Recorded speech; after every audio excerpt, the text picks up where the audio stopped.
Coming to you live from my apartment, it's Rob Has a Podcast. And now, here's the guy who always goes 0 out of 100 on his Amazing Race predictions, too. Rob Cesternino. Hello, everybody, and welcome to our Amazing Race for Hap Up here live on a Friday night.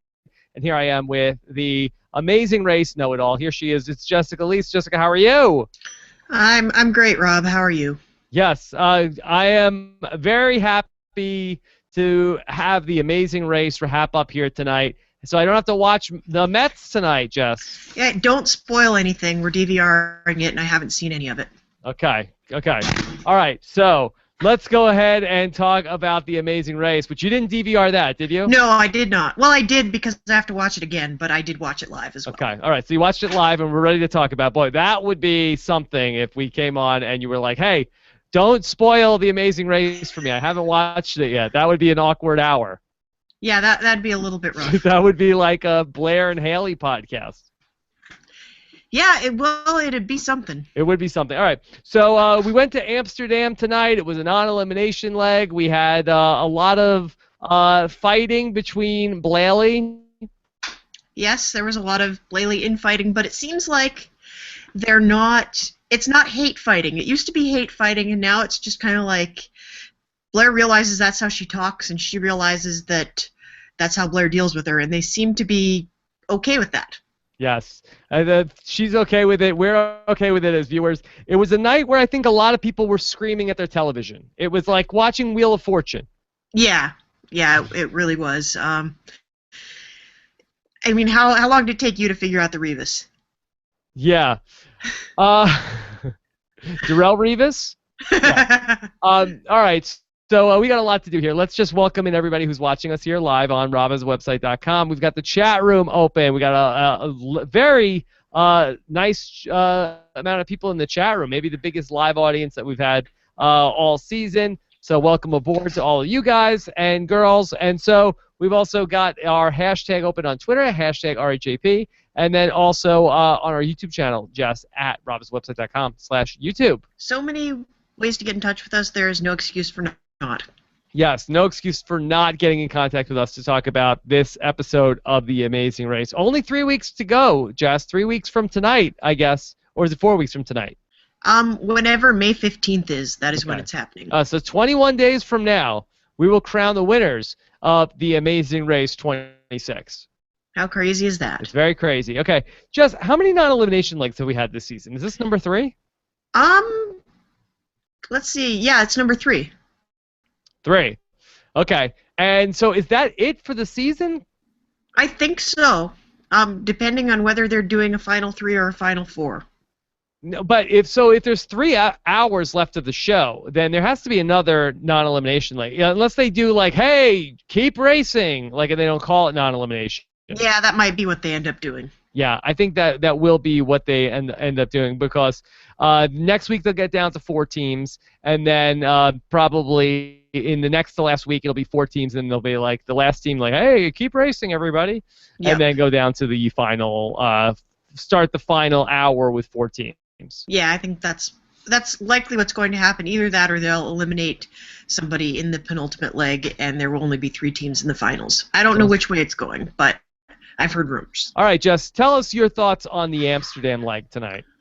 Well, I thought it was kind of weird that they went to Europe and then went to Africa and went back up to Europe, but I guess you got to keep people on their toes. Keep people on their toes, and so we went get those Klompen ready.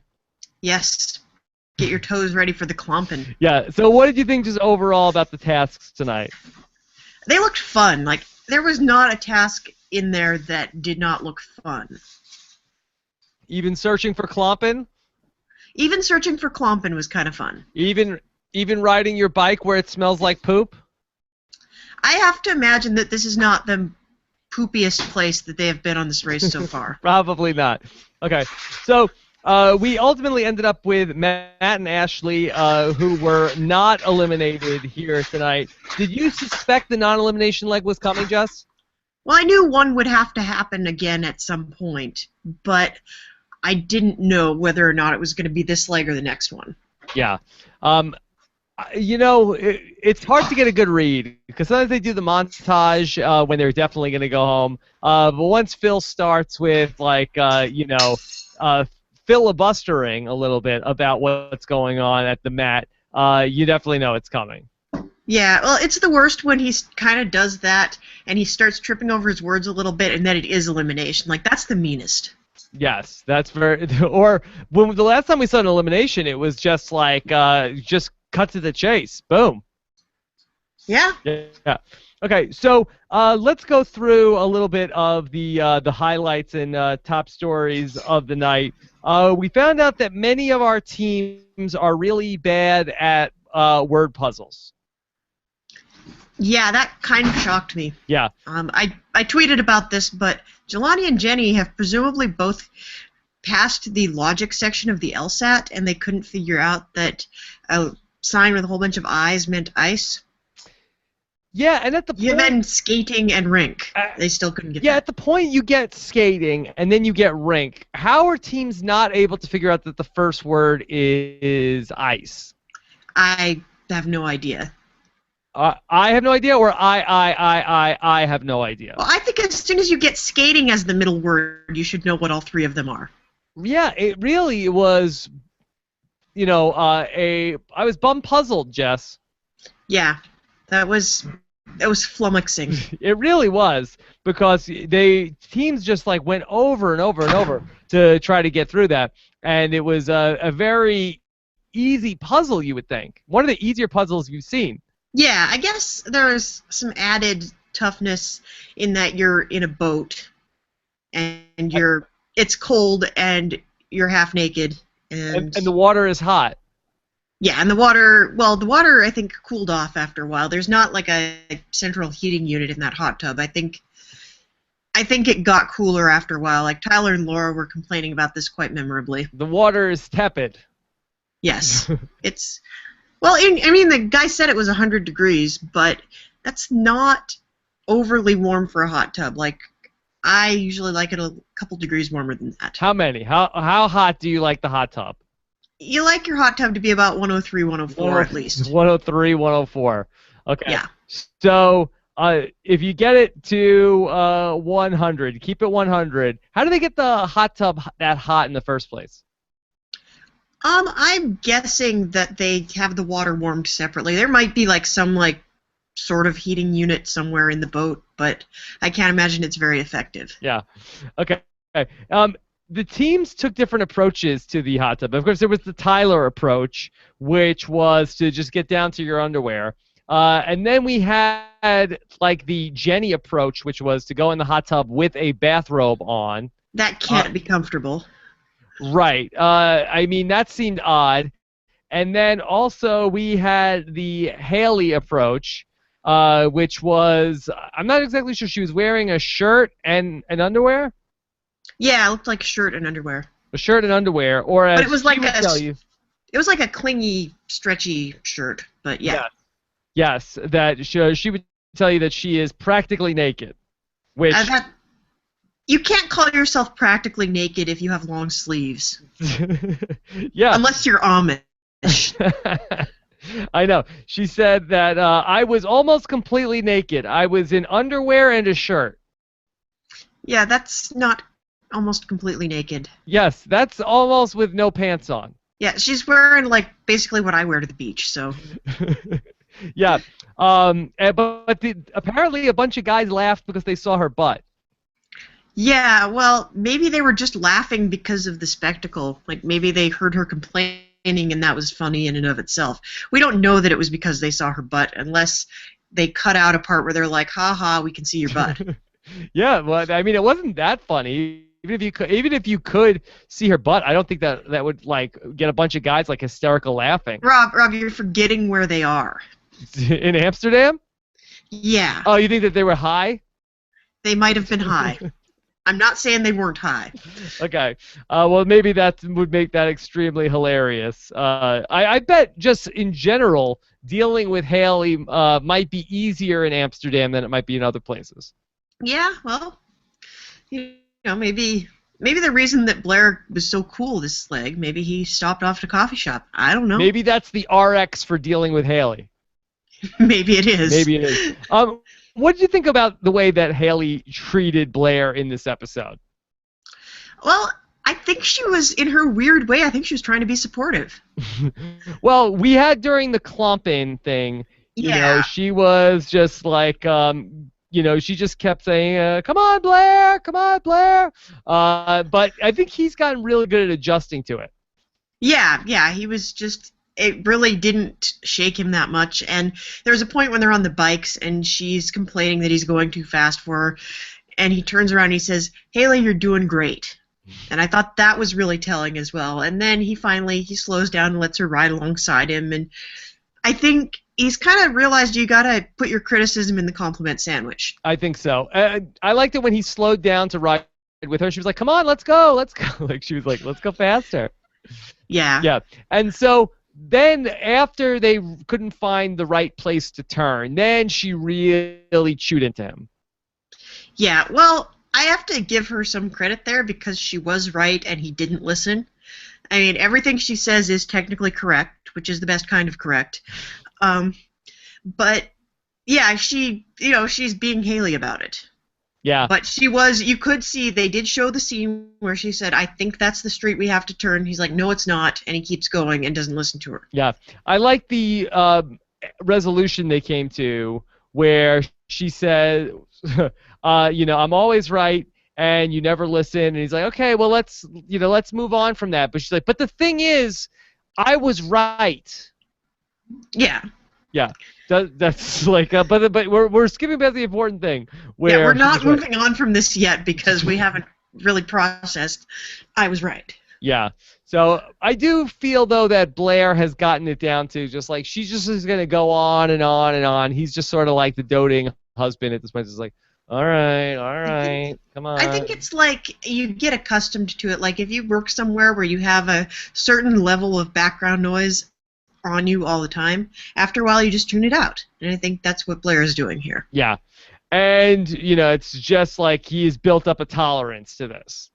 Yeah, he's going to get home, and he's not going to be able to get anything done for like 2 weeks because he's not going to have Haley in his ear. So do you think that he will need Haley to like just be like following around constantly berating him? Yeah, he needs to hear, come on, Blair, come on, Blair, come on, Blair. Yeah, I was right, I was right. Yeah. Okay.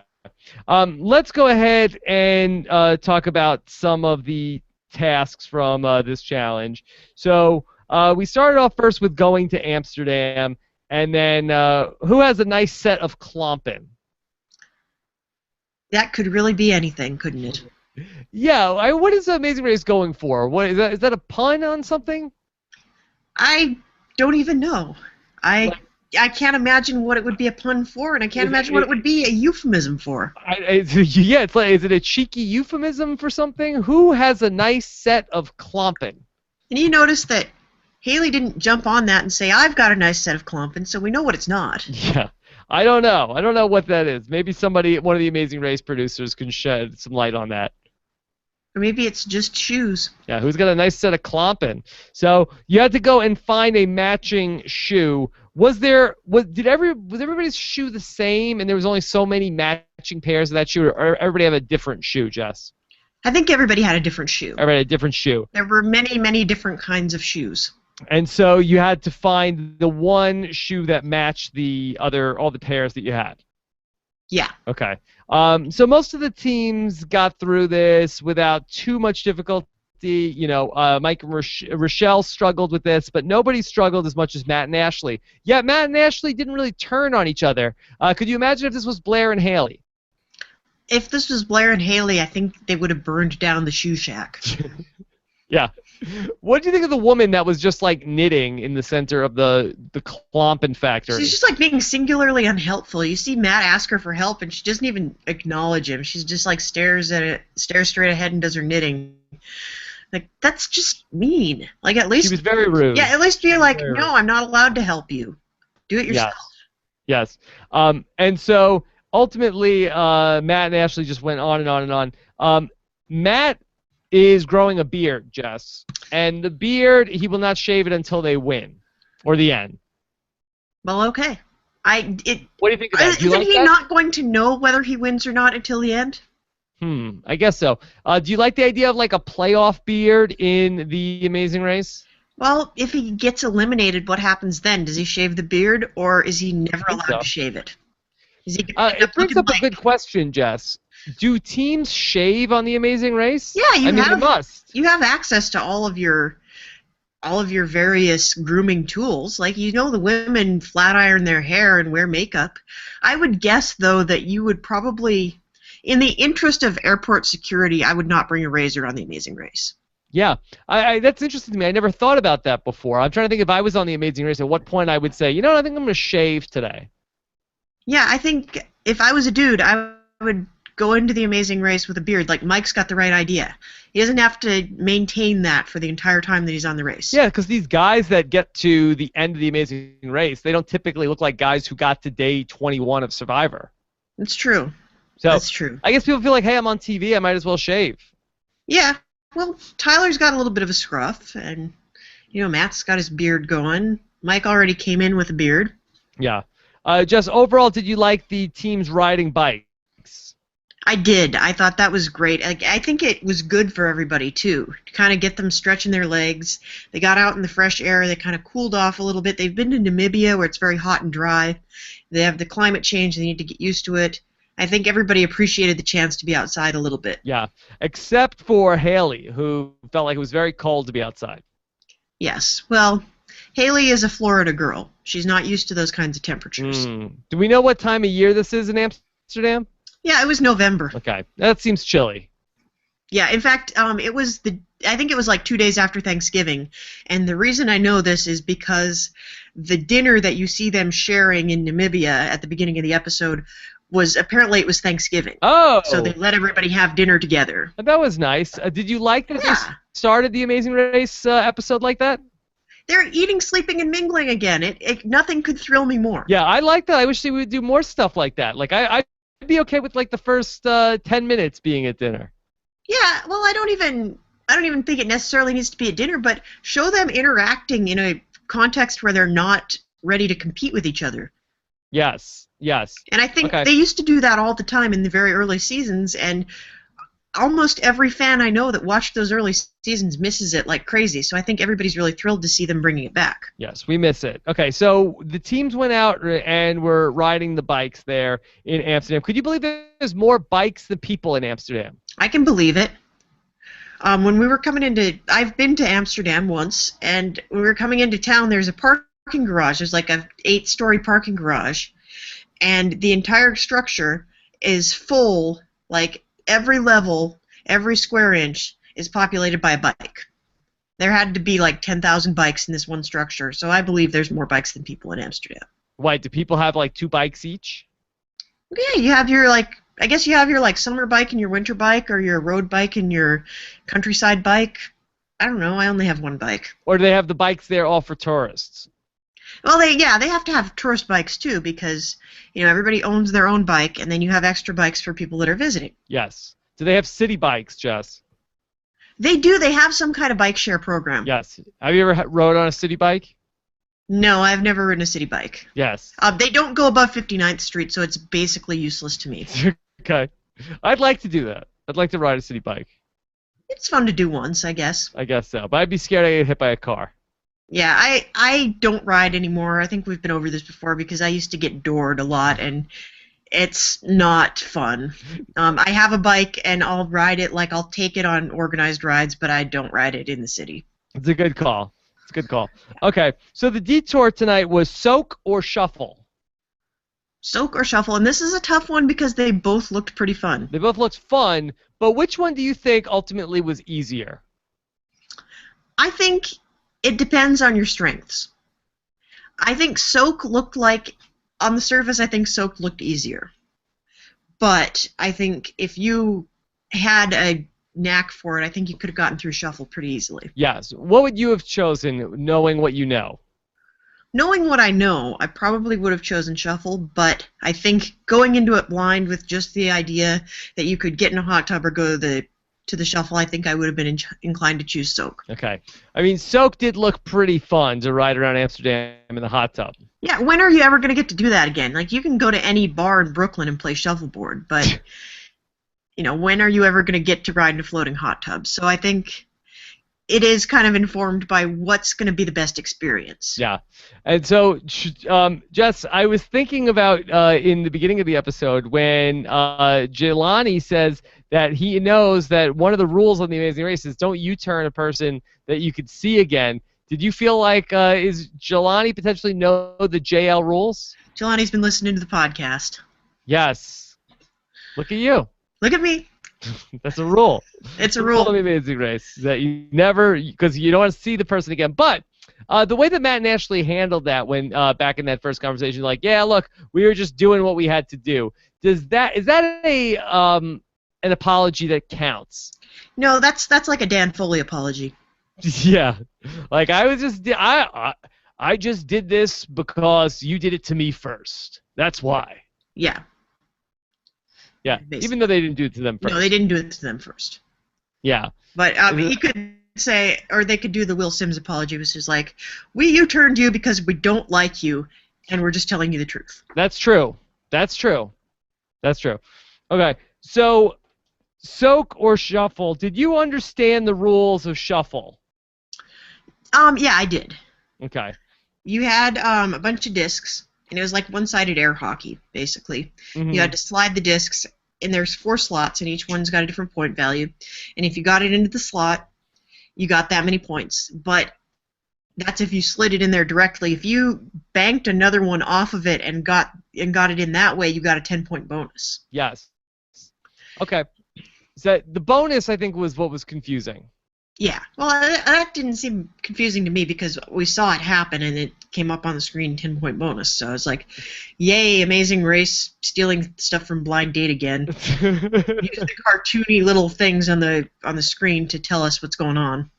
Yeah, I think that's probably what they've done here. That they to get ready for Blind Date Amazing Race, they just watched all the episodes of Blind Date with Roger Lodge. Yeah, I'm sure that's what they did. That's probably what they did.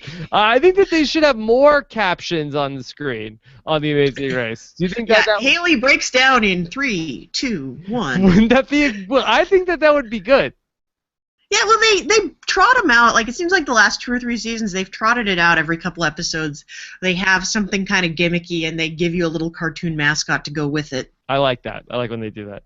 Okay, yeah. So the teams, 3 of the teams picked Soak, and the teams that picked Shuffle were Matt and Ashley, and then Mike and Rochelle. Matt and Ashley seemed like they were pretty good at Shuffle. Do you think that that's actually what happened? And that was just a product of they were trailing, so we just got a very short version of them there to make it seem like they picked up time? I'm not sure. I think they're probably pretty coordinated. Like, they work with their hands a lot, and they're athletic, so I'm willing to believe that they were pretty good at it out of the gate. Yeah. I feel like you could probably do the shuffleboard faster though than like getting in the boat, because I feel like the hot tub needs to like get around in a certain amount of time. Where I feel like the shuffleboard, like, do you have to go at a certain speed? Like, why couldn't you just keep going like boom, boom, boom, boom, boom, boom, boom? Oh, well, we saw Mike try to do that, and it didn't get him very far, did it? Why? Because you have to go do them slow. Well, when he did them fast, he didn't have any control over them, and they kept bouncing. All right, but still, okay. So don't throw them fast, but just like, okay, like, I feel like that you could just keep throwing the pucks. Like how many how long would an actual game take? 5 minutes? Yeah, probably. But then they have to reset it. How long does that take? I don't know. I've never played it. Yeah. Do you think you would be good at it? I think I'd be all right at it. I'm pretty good at skee ball. Yeah. All right, so we had in the soak task, Tyler and Laura went first. And what's your read on Tyler? Do you like Tyler, or is he too full of himself, Jess? I don't mind Tyler. He bugged me a little bit early on, but I don't mind him. I think he's kind of clueless. You don't think he's too busy concentrating on his muscles? I think he's aware that he's a good-looking man. And I think he can't divorce anything he does in his life from the fact that he's a good-looking man. But I don't think that necessarily makes him insufferable. Who's more attracted to Tyler, Laura or Tyler? Tyler, easily. Easily. Yeah, even Laura was just like seemed a little bit over it in the hot tub, would you say? Yeah, a little bit. And Tyler was even saying at the end of the race that their mutual love for the race trumps any attraction they might have for each other. Not good. No but bueno. I think we got another obstacle in there, which is Tyler's affection for himself also trumps any affection they have for each other. Yeah, I think that maybe the Tyler and Laura blind date mance may also be DOA. Yeah, it's not looking like, if it hasn't happened by now, I'm not sure it is ever going to happen, but Phil keeps wanting it to happen. Phil really wants it to Phil is happen. shipping that hard. Yes, he's shipping them, but it's not working. So yeah. Again, they were struggling with getting this clue right, Tyler and Laura. Laura thinks the square root of 64 is 6. Yeah, that's, maybe she's a humanities kind of girl. Yeah. And they were really struggling, but they were the first ones to get it, and they become in first again, second week in a row that they are the first team to arrive. Yeah, they were navigation superstars. I think what happened there was they found a shortcut, overtook Jelani and Jenny, and never really gave up that lead. Did they get a prize, Jess?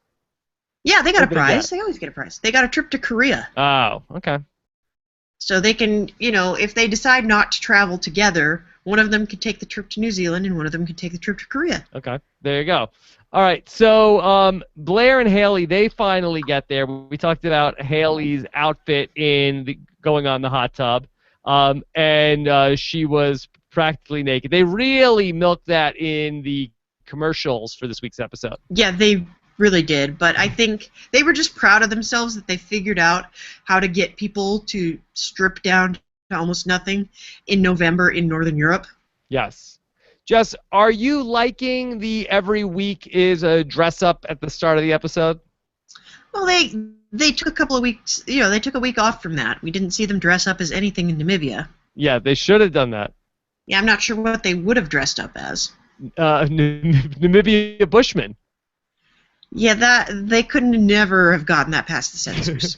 That would never have happened. Well, you'd have to blur some stuff, sure. Yeah, they had to blur some stuff this episode. Yeah, so if you're blurring anyway. I don't even know. Jelani got a tiny dot of blur that just followed him around like he was Amanda Kimmel. Oh my God, where? He had a crack situation. Crack situation for Jelani. Keep you guys but it was posted. such a subtle one. But there was every time they showed him from the rear, there was a little blurry dot on him. Okay, so we'll keep you posted on Jelani's subtle blurring situation. Maybe Baylor Wilson could write a song about it. Okay, so then we have the other team that did this. It was Jelani and Jenny, and yeah, the Jenny in the robe in the hot tub was just so odd to me. I've never seen that before. Yeah, the robe would get soaked, and then it would get heavy. And it would get cold. Yeah, the part of you that's not under the water is going to have cold, wet, heavy thing on you. Yes. That's no good. So, Jess, how did they ultimately figure it out? Did somebody tell them ice skating rink? I think they must have, they sat there for a while with, skating rink and 5 eyes skating rink and 2 eyes, 3 eyes skating rink. And finally, they said eyes skating rink enough times that it sort of gelled, I think, is what happened there. They finally got it. Okay, so the teams ultimately end up finishing in, we talked about Tyler and Laura, number 1. Blair and Haley were 2. Then Jenny and Jelani were 3. Then Mike and Rochelle are 4, and Matt and Ashley were finally 5. But, at the point where Jenny and Jelani come in 3rd place in this leg, after they struggled so much, I feel like we have seasons where, they're really top-heavy, where the teams at the top of the race, you say, wow, these teams could race with anybody. Then we have other seasons of The Amazing Race where it's just in the Kingdom of the Blind, whatever team with, 1 eye is ultimately king. Yeah, and otherwise it's kind of a race to the bottom. Right. Do you feel like that this is one of those seasons where, if we were going to have some sort of stack these teams up with the best of the best, it wouldn't be close, right? I don't think so. Early on, I think they are very good at certain things. but I also think that they all have big blind spots that would make them, singularly unsuited to race against, the best of the best. Like, for instance, like if Dave and Connor were out there, it wouldn't even be close every No, week. Dave and Connor would be like, 6 legs ahead of everybody else. Yeah, that's what it seems like to me. Like it's close, it's exciting because all these teams are for the most part, they get bunched up. But it just seems like if there was a team out there that really knew their stuff, they would just be streets ahead of everybody. Yeah, basically. I think so. All right, so let's open this up for some questions, Jess. Did you have anything else from the episode? Any observations that you wanted to get out there? I guess not. Okay. It was I don't think it was a great episode. How dare you, Jess? How dare you? So let's take this first question tonight from Nick 2S. Did you like seeing the trash talking during the mingling meal at the start of the episode? Yes. Give me trash talking anytime in the episode. Yeah, I think everybody should trash talk all the time. Yes, I think we need more trash talk on The Amazing Race. Yes. Yes, not enough. And I think there can be good-natured trash talk, and there can also be like actual competitive trash talk. I agree. Okay, let's go to Jer Martin. Says, what was Tyler's best outfit so far on the race of the many?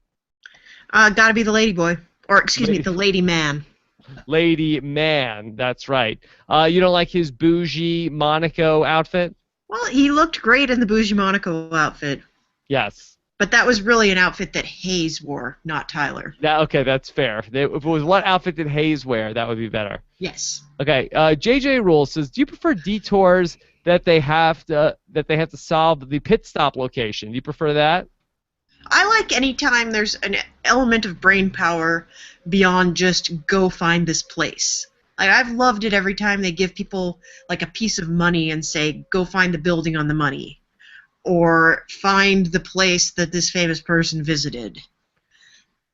Or in season 1 they gave them a flag and said, find the country on this flag, and some of them got very close to going to the wrong country.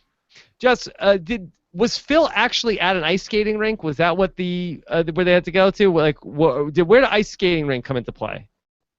Yeah, the ice skating rink was the pit stop. Okay, got it. All right. So Phil was like hanging out like on the ice. He didn't have skates, but he was. Like, the actual mat was even, I think, on the ice. So. Okay. All right. This is from Dominic Pell. Were Blair and Haley using a map app on the phone? Yeah, it looked like that Blair had, like, some sort of, like, Android phone. Was that the selfie camera? Yeah, that's the selfie camera, and a thing that people have been doing this leg of the race, which upsets a lot of the true fans. And some of the former racers. And some of the former racers, yes. Just to recap, they're taking a picture, like when they find a map, they take a picture of the map, and then they have a map. So selfie cam kind of backfired in that regard. Yes. So that's what selfie cam, that's what'll happen if you let a selfie cam into the race. Teams will take pictures of take mappies. I think next season, they just got to get an endorsement deal from GoPro and give everybody a GoPro, and then there's no, like, smartphone gray area. Yeah, that's a good idea. Okay, let's take this one from Victoria Esser. Amsterdam, your English is awesome. You must be amazing to visit. It's true. Amsterdam is amazing to visit, and everybody speaks English. Okay, all right. Put that on the bucket list. Yeah, it's beautiful.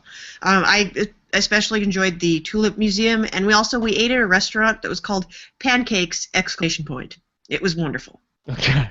And guess what we ate? It's a great review. It's a great review.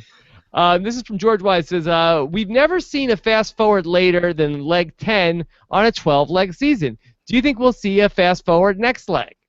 No fast forwards. I'm gonna call it now. I don't think there are any. I was guessing, like, if there was gonna be one, I think it would have been this leg. But I mean, fast forwards in Amsterdam, always a popular thing. The Twinnies snagged one back in season whatever that was that had the 20s on it. 21? Yes. 21. 21. Yes. Okay. Yeah, so it's a good place to put a fast forward, and there wasn't one, and also we're at the point now where fast forward is going to get, like, I think if you don't do it at the final 5, like, or before, it really gets into this area of coronating somebody. Hmm. Okay, let's take this question from Noobface. Did you find it hard to root for Blair because of Haley? No, because I'm also rooting for Haley. Okay, did you find it hard to root for Haley because of Blair? Early on, maybe I did a little bit, but I like them both. I What? would like nothing better than to see Blair and Haley win because I think it's the most. I think it would show the most growth. Okay.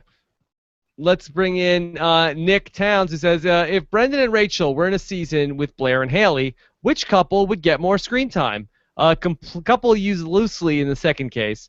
In addition, how can cameraman keep it together when Haley starts going crazy? Cameramen have seen everything at this point. I don't think a little bit of nagging is going to phase any of these guys. They are professionals. But as to the Brendan and Rachel comment, I think Brendan and Rachel would notice Blair and Haley taking away some of their camera time, and they would up the ante. Okay. All right. I think that, boy, I'm trying to think. I'm going into Big Brother, and I'm trying to remember. Like Brendan and Rachel used to get into big fights like that, but I feel like they don't really do that anymore. But I feel like that Haley has been meaner to Blair than I remember Rachel being to Brendan. Yeah, it's true. I think by the time Rachel and Brendan hit The Amazing Race, even their first time out, Rachel's frustration was never with Brendan. It was with everything else happening around her. Yes. Okay. This is from Jeremiah Yap. Do you think that the Shuffle detour would make a good Survivor challenge? They've had Survivor Shuffleboard in another sense. They have done Survivor Shuffleboard a number of times, including in Survivor the Amazon. They did it. I recall. They did it in Survivor Vanuatu. I know they did it in Survivor Tocantins. I think there might have been one other time along the way. Not the most interesting challenge visually. No, but it's one of those ones that's like half delicate motor skills and half luck, so that some rando who never had a prayer of winning any other challenge in any iteration of Survivor can actually win that, and sometimes through not doing anything on their own. Okay. All right. Here is a question from Ryan Noakes. First team, new kid. Second, the Olympians. Now the hairstyle. Is it just me, or do non-elimination legs in the Amazing Race seem as if they're too predictable? Non-elimination legs have been super predictable on The Amazing Race since season 1. Yeah. I don't think that there's a conspiracy that the Amazing Race was like, oh my God, we can't lose the hairstylists. No, nobody cares we'll be ruined. that much. Nobody will watch the show next week if the hairstylists are eliminated. Yeah, nobody cares that much about one single team. And they're also, it's really hard to tell in the moment. I think while you're filming, it's very hard to tell who's going to be the fan favorite. So even if Matt and Ashley were like far and away the most popular team this season, which, they're okay. I like them fine, but they're not, oh my God, I love these people. I want to go up and have them cut my hair.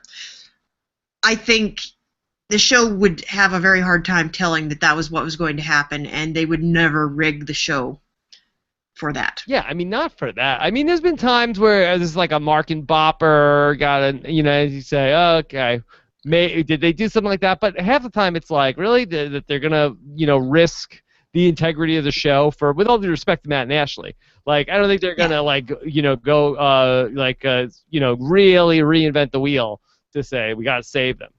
Yeah, I mean, if anything, like the Mark and Bopper thing, if anything, they were trying to make them finish the task because it was a non-elimination leg, and they needed them to not be 24 hours behind everybody else.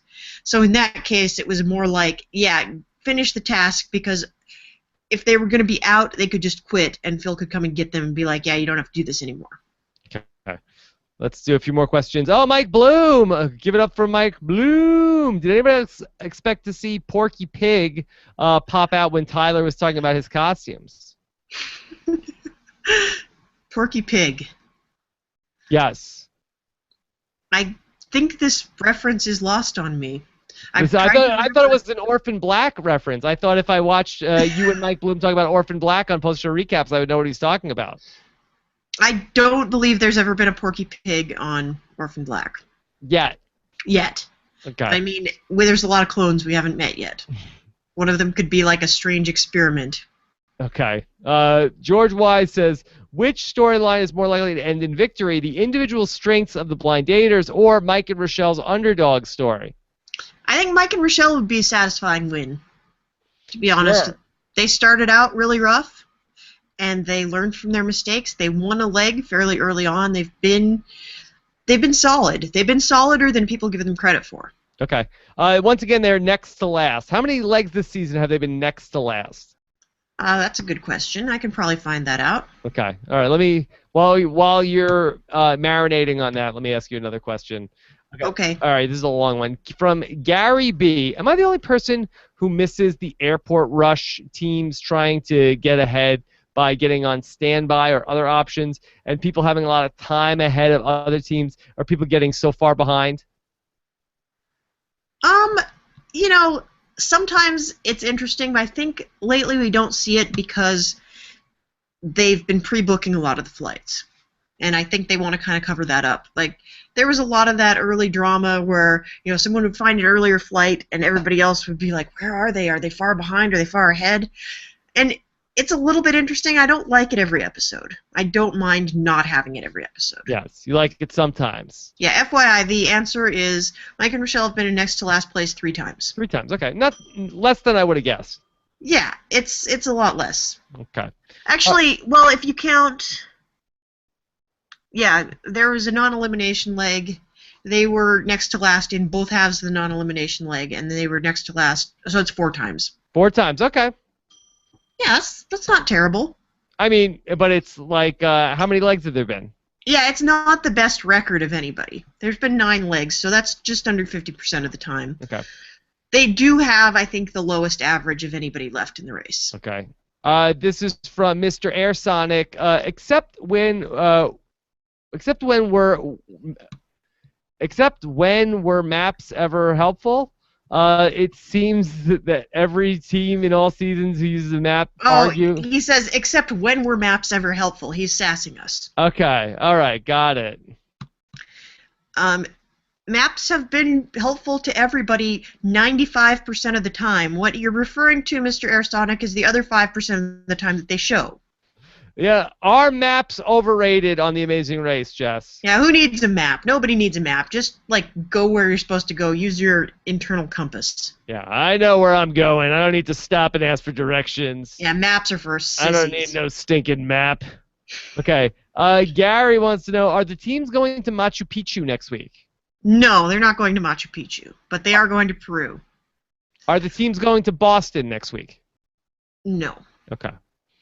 Are the teams going to El Salvador next week? No. Okay. All right. Nick 2S wants to know, do you like the search for a specific object type roadblock, Jess? I do. I think. Well, I like any kind of needle in a haystack thing that they do. Like they trot that out once or twice per season. I think it's a set of skills that you need to have before you go on the show. And I think when they don't call on that, it feels like something is missing. Okay. The needle in a haystack challenge. Yep. Okay. Sometimes the needle is bigger and sometimes the haystack is smaller, but basically yes. Okay. Let's do 2 more questions. Scott Grimes says, Jess, my Amazing Race was preempted by storm coverage. What the heck was with insert last place team here? Can you give Scott a recap of the episode, Jess?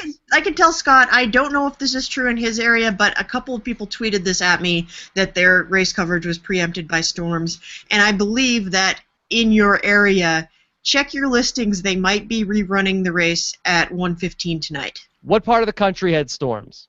I have no idea. Okay. All right. I didn't check. I didn't ask the woman I was going back and forth with where she was, but she said that she's going to have to wait until later tonight to watch either the podcast or The Amazing Race. Okay, here we go. This is from Jerm Martin. Why is Haley screaming for Blair to wait when he's just some feet ahead of her? That's what Blair was asking. Yeah, well, you know, if she doesn't tell him to wait, he might not wait, and he might end up a mile ahead of her, and she'd be lost in Amsterdam, and lost in Amsterdam is bad. Yeah, people be laughing at her butt. Yeah, you don't want people laughing at your butt when you don't have Blair around for moral support. All right, let's do one last question. From Caleb Jones. Is there a rule that there must be someone standing next to Phil at the pit stop? Because what's really the point of a random kid? It's a good question, Jess. What's the point of a random kid? You need to meet at least one local. Do you have to?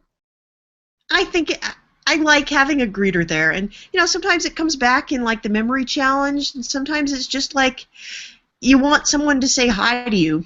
In the first season, the greeters had a lot more to do. In the first season, you never saw Phil unless you were in last place. Oh, really? Like the greeter would stand on the mat and tell you you're team number 1 or you're team number 2, and then if you showed up and there was Phil, you're like, ah, crap, I'm last place. And then eventually they're like, this Phil guy, he's pretty charming. Let's give him more to do. Let's have him be there the whole time. Yeah, we're paying him enough, right? And plus, there's more suspense that way. Yes. If you see him every time, then you're not sure whether you're last place or not. So they let him be there all the time, but they liked the idea of having, like, you get to see a little bit more of the culture. Like, you see someone in native garb. You see a guy like hockey's important in Amsterdam, I guess.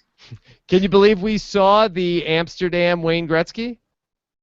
Yeah, I was, I'm pretty starstruck. Yeah.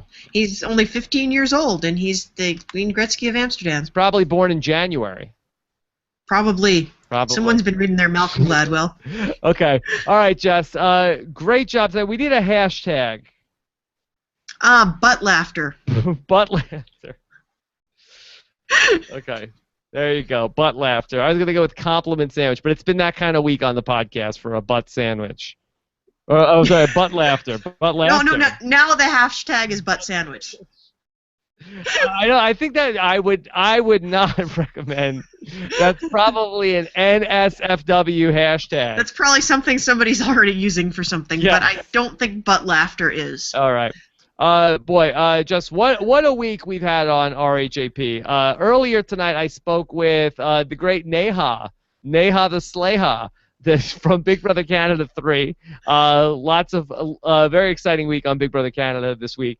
Talked about everything going on there. And Neha talked a lot about everything going on there. We also had our big Survivor recap. Richard Hatch was on the podcast, and then voicemails with Colin Stone. Richard Hatch, I thought, was great on the Survivor podcast this week. Yeah, he was really on top of his game. He was locked in. I was very impressed with Richard this week. He had a lot of interesting takes on the show. Of course, we had our Survivor Know-It-Alls and our exit interview from Survivor this past week, and now we're gonna get ready to do it all again this next week, Jess. Back to the top of the order. Yes. We're going to have some special coverage coming up. I've got a podcast that I recorded with Scott Porter, formerly of Friday Night Lights, and Heart at Dixie. He's a big Survivor fan. We talked to him about what's going on this season on Survivor.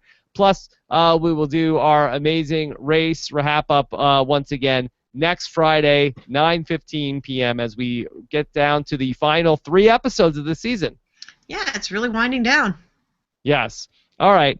So, Jess, have you thought about what you're going to blog about? Yeah, I'm going to compare this to a couple of other legs that we have seen in recent seasons. And there's some similar strategies that I've observed this week that reminded me of a lot of things that we've seen relatively recently. By the way, Jess and I also did a special podcast on Monday where we spoke with your reigning Amazing Race champions, Amy and Maya. Yeah, that was a lot of fun. And I've been in chats, like, I've had a couple of people, like, 1 or 2 people get on the horn to me about why aren't we getting more racer interviews. I've been talking to almost everybody from last season's cast, and we're trying to get it together, but I'm glad that Amy and Maya came through for us. Yes. Okay. All right, so just keep us posted as we get down to the final couple of weeks of the Amazing Race season. Thanks, everybody, for joining us live and also in the archives. Looking forward to hearing what you guys have to say in the comments on robhasawebsite.com.